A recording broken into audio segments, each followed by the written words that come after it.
दोस्तों, संघाई सहयोग संगठन यानी कि एससीओ इस वर्ष इसका जो सम्मेलन होने वाला है उसकी मेजबानी करी जा रही है भारत के पड़ोसी देश पाकिस्तान के द्वारा। अब पाकिस्तान के साथ हमारे तनावपूर्ण संबंध हैं।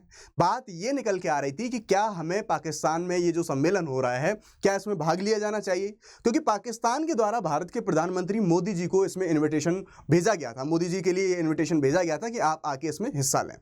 तो क्या भारत के द्वारा स्टेप उठाया गया है और क्यों मोदी जी की जगह पर हमारे जो विदेश मंत्री हैं एस जयशंकर साहब उनको भेजा जा रहा है, इसके पीछे का रीजन क्या है, प्लस क्यों हम इस बैठक में हिस्सा ले रहे हैं, जबकि कुछ विशेषज्ञों के द्वारा यह बोला जा रहा था कि हमें इस बैठक में हिस्सा नहीं लिया जाना चाहिए, क्योंकि कई महीनों से ये सारी बातें चल रही थी कि इस बैठक में हिस्सा लेना है नहीं लेना है, लेना है तो किस तरह से लेना है। उसके साथ साथ हम ये भी देखेंगे कि एससीओ का जो इंपॉर्टेंस है, जो महत्वता है भारत के लिए क्या है, क्या हमें इसमें भाग लेना चाहिए था, जो डिसीजन हमने लिया ये सही है, प्लस वहां पर जो सम्मेलन होगा उसमें क्या फाइंडिंग्स निकलेंगी। इन सारी चीज़ों के बारे में हम इस छोटे से वीडियो में डिस्कशन करने वाले हैं। नमस्कार, मेरा नाम है Shubham Sisodia. Let's crack UPSC CSE Hindi पे आपका बहुत बहुत स्वागत है। अपडेट ये है कि अभी हमने जैसा देखा काफ़ी दिनों से जब पाकिस्तान के द्वारा ये जो आमंत्रण भेजा गया प्रधानमंत्री मोदी जी के द्वारा, तो तब से ये चर्चा का विषय बन गया कि क्या भारत के प्रधानमंत्री जी को पाकिस्तान जाना चाहिए। ये चीज भी देखी गई कि जो आतंकवाद जैसे मुद्दे हैं, इन मुद्दों पर भारत का पाकिस्तान के साथ एक बहुत बड़ा तनाव बना हुआ है। तो ये बात निकल के आती है कि क्या हमें छोड़ देना चाहिए इस जो सम्मेलन है। लेटर ऑन फाइनली कंक्लूजन ये निकल के आता है कि अगर हम इस सम्मेलन में भाग नहीं लेते हैं तो हमारे जो अन्य बाकी सारे जो देश हैं, जो सदस्य देश हैं एससीओ के, उनके साथ हमारे जो संबंध हैं वो कंप्रोमाइज हो जाएंगे, या फिर एक जो मौका है हमें उन संबंधों को और बेहतर बनाने का, वो मौका हम खो सकते हैं। तो क्यों ना पाकिस्तान ने जो स्ट्रेटेजी अपनाई थी उस स्ट्रेटेजी को ही हम अपनाएं। जैसे हम अगर बात करें, गोवा में जब हमारे द्वारा मेजबानी करी गई थी सम्मेलन की, तो तनाव तो तब भी था। तो पाकिस्तान के द्वारा जो उनके विदेश मंत्री थे, विदेश मंत्री को भेज दिया गया था जो हमारा ये जो सदस्यता है, इस सदस्यता के लिए, और ये जो सम्मेलन होता है इस सम्मेलन में भागीदारी लेने के लिए। वही अब भारत के द्वारा डिसीजन लिया गया कि हमारे जो विदेश मंत्री एस जयशंकर साहब हैं वो पाकिस्तान जाएंगे और वहां जाने के बाद भारत की ओर से उनका प्रतिनिधित्व देखा जाएगा।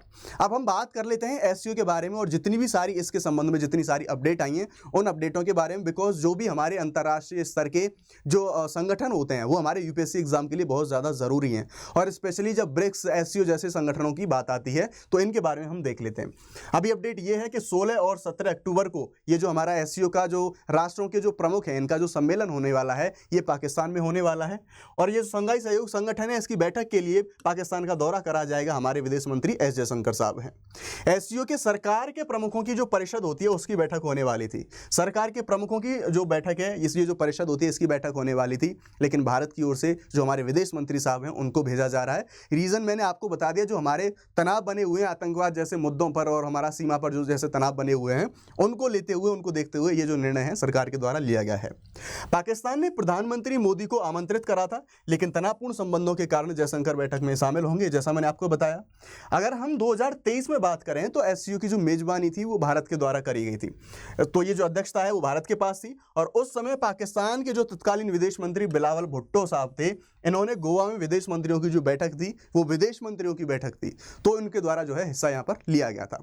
अब हम विदेश मंत्रालय के जो बयान है उसके बारे में बात करेंगे, तो उन्होंने बताया है कि पाकिस्तान में जो उपदेशक जाकिर नायक, यानी कि जो धार्मिक प्रवचन देते हैं जाकिर नायक, वो उनके आपने अगर बयान देखे होंगे तो काफ़ी भड़काऊ बयान उनके होते हैं, और इंडिया में हेट स्पीच और जो एक्सट्रीमिज्म है उसके लिए उनको जाना जाता है। इवन उनके ऊपर जो लीगल प्रोसीडिंग्स हैं वो चल रही हैं, वो भारत छोड़ के भाग चुके हैं। 2016 में मलेशिया में जाके उन्होंने शरण ली थी। तो इन्हीं जाकिर नायक का पाकिस्तान के प्रधानमंत्री के द्वारा बहुत ही वार्म वेलकम करा गया रेड कारपेट पे।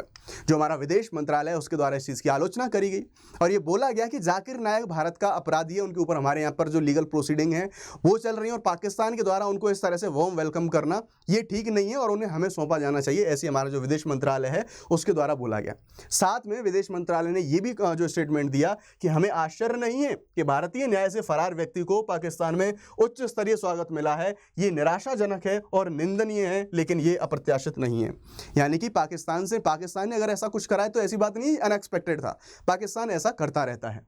उसके बाद अगर हम बात करें तो जाकिर नायक भारत में कथित रूप से जो मनी लॉन्ड्रिंग यानी कि धन शोधन जैसे मामले हैं इनके लिए आरोपी है। इसके साथ साथ हेट स्पीच, ऐसे जो भाषण हैं इनके जरिए जो उग्रवाद भड़काने के जो आरोप हैं ये इसके ऊपर लगे हुए हैं। लेकिन जाकिर नाइक के बारे में अगर हम बात करें तो 2016 में इसके द्वारा भारत को छोड़ दिया गया और उस टाइम पर मलेशिया के जो प्रधानमंत्री थे महातिर मोहम्मद, इनके नेतृत्व की जो सरकार थी उस सरकार के द्वारा इनको शरण दी गई थी मलेशिया में। तो ये था अपना अभी तक का जो जितना सारा अपडेट था, जो हमारा स्टेटमेंट दिया गया था, जो सरकार के द्वारा फैसला लिया गया है।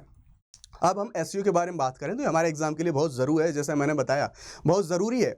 तो इसको हम बहुत ही जल्दी, इसका रिलीवेंस क्या है, क्यों हमारे लिए ये इंपॉर्टेंट होने वाला है और क्या इसके बेसिक्स हैं, उनको बहुत ही जल्दी हम जो है रिवाइज कर लेंगे, देख लेंगे।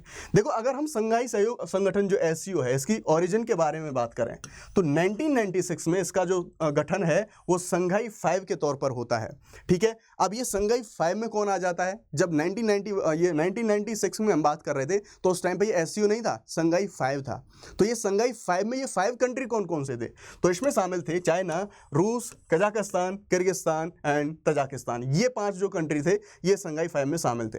उसके बाद हम अगर एससीओ की स्थापना की बात करेंगे तो 2001 में संघाई में यानी कि चाइना में इसकी जो उज्बेकिस्तान को छठे सदस्य के रूप में जो है यहाँ पर जो सदस्य का दर्जा दे दिया गया।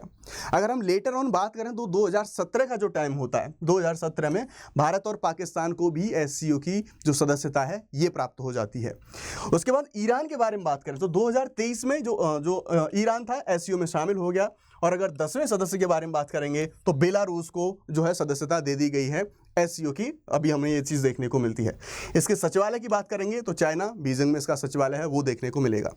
अब थोड़ा इंपॉर्टेंस देखते हैं कि क्यों हम इतना बात कर रहे थे कि भाई हमें ये जो सम्मेलन है ये नहीं छोड़ना चाहिए। हमें इसमें जो हमें हमारे जो सदस्य जा रहे हैं एस जयशंकर साहब, इनका प्रतिनिधित्व वहाँ पर होना जाना चाहिए।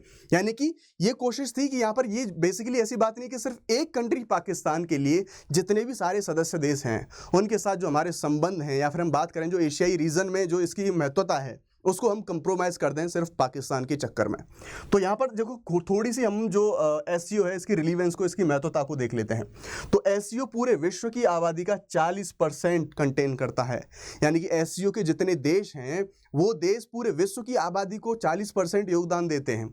उसके साथ साथ जो ग्लोबल जीडीपी होता है उस जीडीपी में एससीओ के जो कंट्रीज हैं 30% का योगदान दिया जाता है।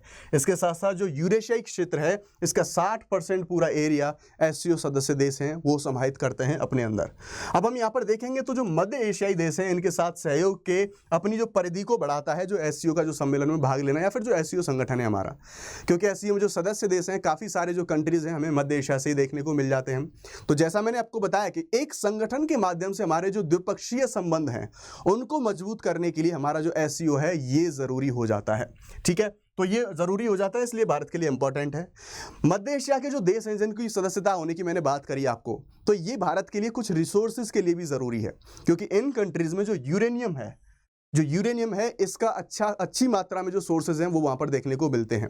तो यूरेनियम के लिए और जो ग्रीन एनर्जी के सोर्सेज हैं, हरित ऊर्जा के स्रोतों के भंडार होने के लिए ये भारत के लिए इंपॉर्टेंट हो जाता है। जो हमारे भारत की बढ़ती आबादी, तो ये या फिर हम बात करेंगे हमारी जो ऊर्जा सुरक्षा है, इस ऊर्जा सुरक्षा को बनाए रखने के लिए यहाँ से जो हम एनर्जी के लिए चीज़ों को इंपोर्ट करते हैं ये ज़रूरी हो जाता है। इसके साथ साथ एक जो इसका मैकेनिज्म है एससीओ का, जिसे हम बोलते हैं RATS, यानी कि क्षेत्रीय आतंकवाद विरोधी जो हमारा संरचना है, इसके माध्यम से एससीओ के द्वारा इसका जो एससीओ का जो स्ट्रक्चर है इसके माध्यम से पाकिस्तान के ऊपर जो हमारी आतंकवादी जो घटनाएं होती हैं उन पर नियंत्रण बनाने के लिए पाकिस्तान के ऊपर हम जो दबाव है वो बना सकते हैं। इसकी जो RATS नाम की इसकी जो संरचना है इसके माध्यम से। तो क्या है एससीओ, क्या अपडेट है, क्या सम्मेलन है? जब ये सम्मेलन होगा 16-17 अक्टूबर को, इसके बाद क्या बातचीत होंगी, क्या फाइंडिंग्स होंगी, उनको लेकर भी हम आपके सामने प्रस्तुत होंगे। तो ये थी अब तक की सारी अपडेट। अब एक छोटी सी इंफॉर्मेशन आपके लिए है, अनअकैडमी का यूपीएससी 2025 को टारगेट करके इंग्लिश का लाइव लास्ट बैच ये होने वाला है। इस बैच में हम बात करेंगे तो प्रीलिम्स मेंस के लिए प्रिपरेशन आपको मिलेगी, साथ ही सीसेट का भी सारी क्लासेस आपको कंटेंट मिलेगा, पूरा स्टडी मटेरियल मिलेगा। प्रीलिम्स मेंस दोनों के लिए आपको टेस्ट सीरीज इसमें जो बैच है इसमें मिलने वाली है। आंसर राइटिंग भी आपको यहाँ पर देखने को मिलेगी, साथ ही डाउट सॉल्विंग जो सेशंस हैं वो भी देखने को मिलेंगे। और एक जो सबसे अच्छी चीज़ है अनअकैडमी के बारे में कि अगर आप एक सब्सक्रिप्शन लेते हैं तो आपको सारे कोर्सेज की एक्सेस है वो फ्री ऑफ कॉस्ट मिल जाती है।